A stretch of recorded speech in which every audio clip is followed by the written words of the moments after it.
Γεια σας. Είμαστε από το νηπιαγωγείο Αξού, νομού Πέλλας. Ήρθαμε εδώ με τα νήπια και με τους γονείς.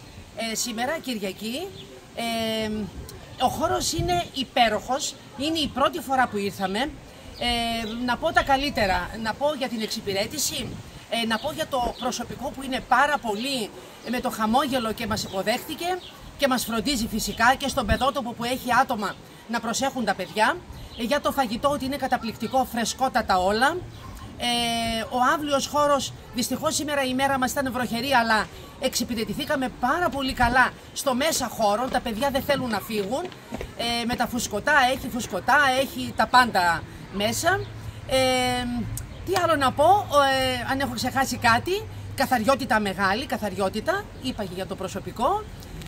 Λοιπόν, να πω το τελευταίο, ότι είμαστε τόσο ευχαριστημένοι που πιστεύω ότι η εντύπωση δική μας θα είναι η καλύτερη διαφήμιση για τα άλλα σχολεία που θα πάμε και θα θα δώσουμε τις εντυπώσεις μας, τις καλές εντυπώσεις. Να είστε καλά. Ευχαριστώ και θα ξανάρθουμε.